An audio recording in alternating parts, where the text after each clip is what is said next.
E aí, pessoal, tudo bem?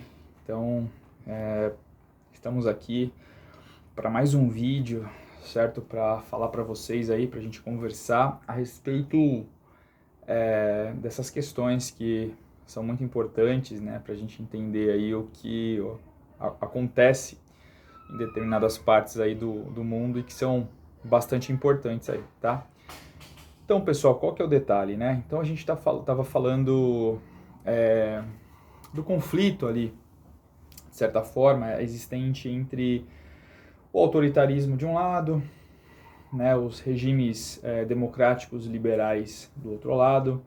Isso é algo que existe, né, que existiu e que existe ainda, tá? Então, se você pegar os vídeos anteriores, eles falam um pouquinho disso, né? Pessoal, então, o que aconteceu, né? A gente vai focalizar aqui um período propriamente aí marcado pela queda do comunismo, pela queda dos regimes de caráter comunista e socialistas aí no mundo, que ficaram marcados aí no final dos anos 80, tá? Ali por volta de 1989, né? Com a queda do Muro de Berlim, certo? Alguns países aí que antes pertenciam ao que a gente chama aí de zona de influência dos soviéticos, como Hungria, Polônia, Tchecoslováquia, Bulgária, Romênia, passaram pelo que a gente chama aí propriamente de revoluções de veludo, né? Entraram para a história com essas revoluções. O que foram isso? Foram tendências que surgiram nessas sociedades desses países para acabar, para colocar para fora tudo que restasse ali do regime soviético, tá? Então, como forma aí de protestos, né, contra os resquícios soviéticos, né, para expulsar os soviéticos desses países aí. Então, revoluções de veludo, tá? Na própria China, pessoal, aí o famoso o ataque, né, aqueles protestos que aconteceram lá na Praça da Paz Celestial, um vídeo que ficou muito famoso aí, aquele professor de literatura na frente dos tanques, né, os tanques tentando passar, ali o professor de literatura fazendo uma espécie de barreira, não deixando o tanque passar. Então, tudo isso, pessoal, esse cenário que eu estou falando para vocês, ele é marcado, né, ele foi marcado por esses protestos, né, contra a influência soviética nessas regiões, né? Chega de socialismo, chega de comunismo, certo? Aí o grande modelo que passou a ser olhado, né, no mundo foi propriamente os valores da democracia liberal, cujo o grande expoente aí eram os Estados Unidos, tá? Então, foi nesse sentido. Pessoal, isso levou um pensador aí, o Francis Fukuyama, a escrever um livro chamado O Fim da História, né? Esse livro aí é um livro controverso, um livro que recebe aí uma série de críticas, certo? Por conta do conteúdo aí produzido, né, que está lá nesse livro. Esse livro é como se esse livro fala propriamente que o capitalismo preponderou. O capitalismo preponderou sobre o socialismo e que, portanto, os conflitos sociais, os conflitos por mudanças de sistemas, né, as experiências humanas, elas com certeza elas ficariam restritas aí no âmbito somente do capitalismo. Então as críticas que são feitas ao Fukuyama, né, ao Francis Fukuyama, que escreveu esse livro, O Fim da História, remete justamente a isso. Será que acabou mesmo? Será que posteriormente, sei lá, não vai surgir um outro regime que supere o capitalismo e que não seja o socialismo nem o comunismo? Será mesmo que acabou? As críticas recaem sobre o Fukuyama nesse sentido. Será mesmo que a experiência humana ela se restringe ao âmbito do capitalismo? Ou será que não, que nós, humanos, né, nas nossas experiências na Terra, aqui no mundo, não podemos propor coisas que fossem além disso tudo, tá? Então, só para fazer referência para vocês, esse livro é um livro que foi bastante discutido, né? Algumas ideias foram contestadas, tá? Então é um livro aí que a gente deve mencionar para vocês como algo que criou uma certa polêmica, né? Ali naquele momento, ali nos anos 90, ali, tá bom, pessoal? Então, justamente nesse momento da queda, né, dos regimes socialistas, né, dessas erupções aí que estavam acontecendo no mundo inteiro. principalmente naquela região do leste europeu, né, alguns países da Ásia, beleza, pessoal? Bom, então, qual que é o grande detalhe, tá? A democracia, então, por conta desse, vamos falar assim, dessa crise aí do sistema socialista, né?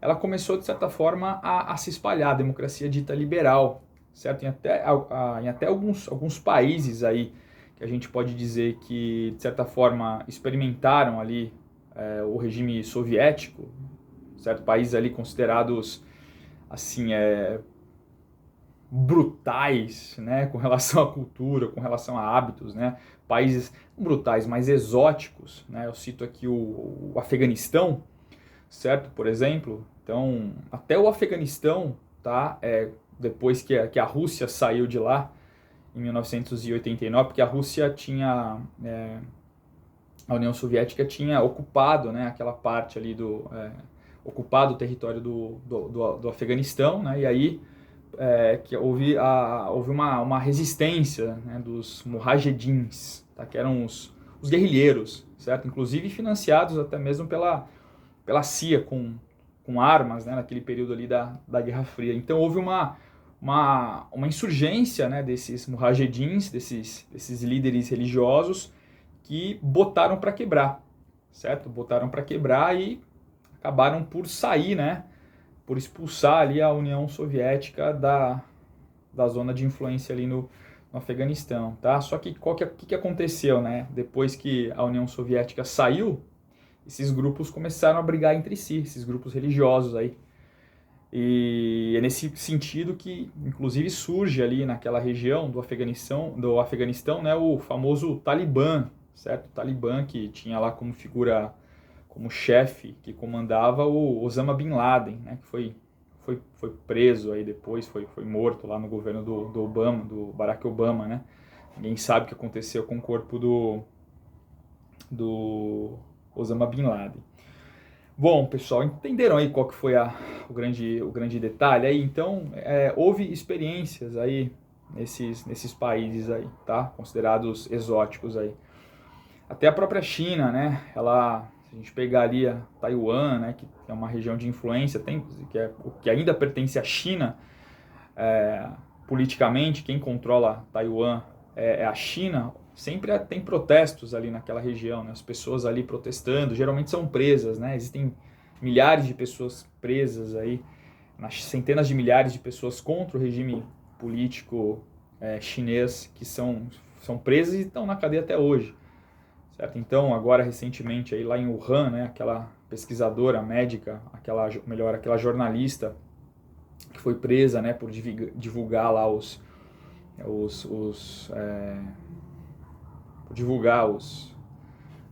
falar da pandemia, né, falar do vírus, lá ela acabou sendo presa, tá? Então a China ela tem esses problemas, no entanto existe sim contestação, tá, pessoal? Então esses países também que a gente considera aí países exóticos, né, países muitas vezes aí que, né, por conta aí de hábitos alimentares diferentes do nosso também tiveram experiências democráticas, certo? Só que o grande problema é que esses países, eles são muito frágeis, né? As instituições desses países são muito frágeis. Então, por exemplo, né, ali a região da Birmânia, que é a atual Mianmar, né? Recentemente passou por um golpe de Estado, né? Teve até uma menina dançando lá na frente, né? Até viralizou o vídeo na hora que estava passando lá os caminhões, né, os carros do exército para dar o golpe, entendeu? Então são regiões aí instáveis, né, que são regiões que a qualquer momento pode acontecer um golpe de Estado e essas regiões serem aí assoladas, né, por algum problema de ordem política que vá contra, né, esses sistemas mais democrático-participativos aí, certo? Então, beleza? Olhando para o Oriente Médio, ali na região do Irã, né, que a gente sabe, o Irã foi, né, por muito tempo, e agora parece que está retornando aí a uma base religiosa, mas foi por muito tempo uma região extremista ali, né? Houve uma revolução, né? A famosa Revolução Islâmica de 1789, né? Quando o Ayatollah Khomeini chegou ao poder, certo? E instaura lá no país uma série de leis mais duras, né, com relação a hábitos, né, seguem aí uma lei islâmica um pouco mais dura, a Sharia, né, ela é aplicada de fato às pessoas, tá? Então até houve um momento em 1997 que, né, ali por conta dos protestos ali contra os líderes religiosos ali do Irã, os mulás, as pessoas saíram às ruas pedindo mudanças, né, nesse regime mais ditatorial, nesse regime mais religioso do Islã que estava sendo implementado ali na região do Irã, tá? E aí esse líder reformista, né, ele consegue, Karzai, se não me engano, consegue chegar ao poder, certo? Só que o que vai acontecer? O parlamento, né, lá novamente ele vai ser tomado por líderes religiosos aí a partir dos anos do século XX, aí do século XXI, 2005, né, no início do século XXI, e vão eleger como presidente do Islã o Muhammad Ahmadinejad, certo? Que era um louco ali, uma pessoa que seguia aí sem escrúpulos os ideais da Sharia, da lei islâmica a todo custo aí, tá, pessoal? Então, esses regimes democráticos no mundo, eles são regimes em muitos lugares, inclusive aqui no Brasil, né? O Brasil, em alguns, não só o Brasil, mas alguns países da América Latina, o Brasil ainda tem as instituições brasileiras com relação a isso ainda funcionam. No entanto, esses regimes aí de caráter ditatorial, eles ainda podem voltar, né? Eles sempre mostram a cara, né, para combater ali as instituições, muitas vezes, a democracia até então que vigora nessas regiões, tá? Aí, pessoal, a gente não está entrando no mérito da discussão do porquê, né, que acontecem essa série de contestações aí ao regime liberal democrático, tá? Mas com certeza tem a ver com o esgarçamento, né, de certa forma, com os ideais, com os valores da democracia, né? Então, o que aparece para o público, né, de forma geral, é a falha dessas instituições, né? Se a gente olhar, por exemplo, para o Brasil, certo? A gente tem uma Constituição, tá? Que é uma Constituição aí conhecida como uma Constituição Cidadã, a última Constituição que foi feita aqui no Brasil, lá na década de 80, né? Em 1987 se criou uma Constituinte, em 1988 foi promulgada uma Constituição, a Constituição Cidadã, que garante para a população uma série de direitos, né? Direito à moradia, direito à saúde, direito à habitação, direito à educação, enfim, uma série de direitos. Só que, de fato, esses direitos, eles não são, as pessoas não veem esses direitos serem implementados, né?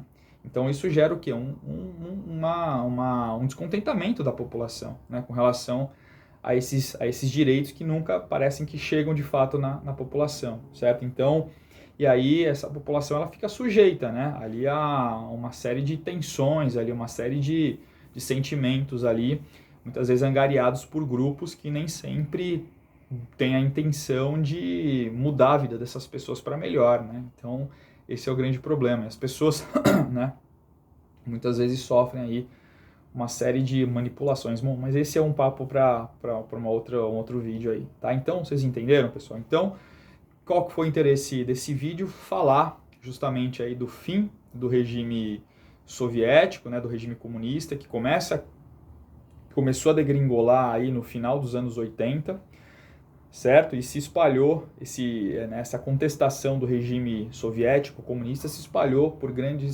partes ali da Europa Oriental, por partes do Oriente Médio, da Ásia, certo? Então, qual alternativa se tornou viável? A democracia liberal representativa. No entanto, essa democracia liberal representativa, ela apresenta aí, né, pessoal, como eu falei para vocês, uma série de problemas, né? E esses problemas muitas vezes fazem com que as pessoas desacreditem da própria instituição, né? Querem medidas rápidas para resolver logo os problemas, sem muitas vezes pensar nas consequências dessas medidas rápidas para resolver logo os problemas aí. Certo, pessoal? Então, espero aí que esse vídeo tenha sido útil para você, né? Essa discussão, ela, como a gente viu aí, né, ela está na ordem do dia, várias coisas acontecendo no mundo, certo? A crise, né, do sistema institucional democrático, como a gente viu, muitas vezes reverbera aí na população, tá? Pessoal, muito obrigado, beleza? A gente se vê aí então numa outra oportunidade, certo? Espero que vocês tenham gostado desse vídeo, certo? Pessoal, só um detalhe, tá? Permaneçam inscritos no canal, não saiam não, tá? Isso acaba fortalecendo o canal, tá? E fazendo com que, a partir do momento que você dá uma curtida nos vídeos, isso possibilita que o YouTube ele lance o canal ali para cima, né? Na hora das pessoas fazerem a busca. Isso melhora, agiliza, certo? E faz só com que o canal cresça, tá bom, pessoal? Então dá essa força aí para mim, eu agradeço. Pessoal, muito obrigado aí. Pessoal, a gente se vê aí numa outra oportunidade, tá bom? Valeu, tchau, tchau.